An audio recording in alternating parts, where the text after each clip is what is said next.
ស្លាប់ពេលឮអូនប្រាប់ថាលីសុំបងបាច់គ្នាពុំងាលៀបបងយកប្តីរៀបការតាមម៉ែ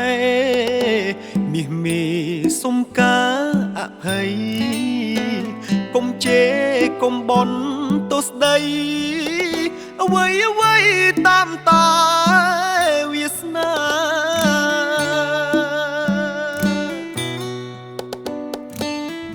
អូនទុកបេះដូងប្រគល់ឲ្យបងមើលថែព្រោះចិត្តនៅស្នេ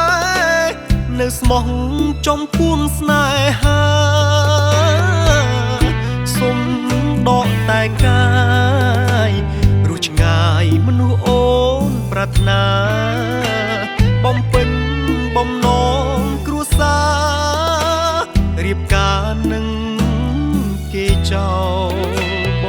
ងជួបឬព្រាត់កំណត់លើព្រំលិខិត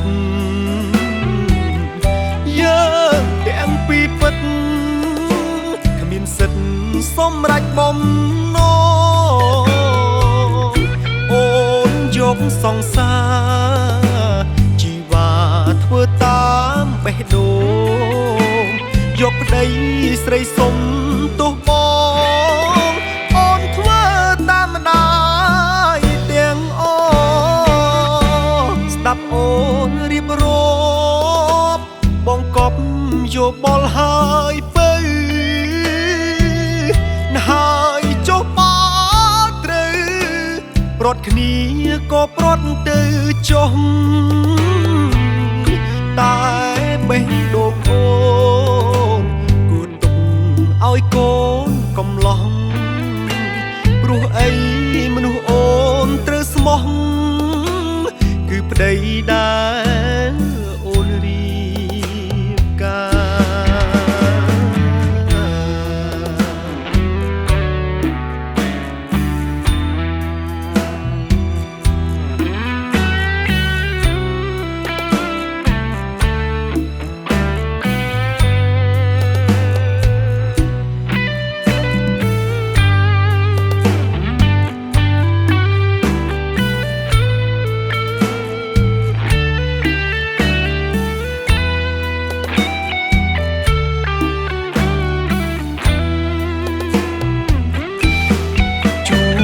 ឬព្រាត់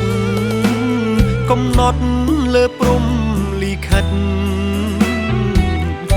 យើងទាំងពីរពិត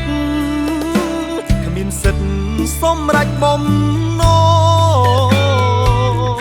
អូនយកសង្សារជីវ៉ាធ្វើតាមបេះដូង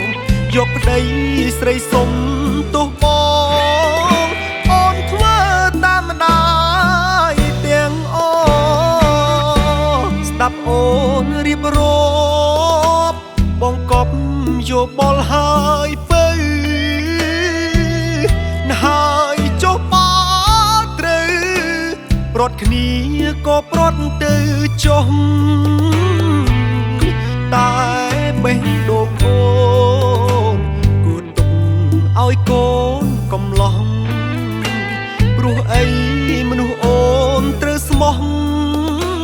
គឺប្តីដែរ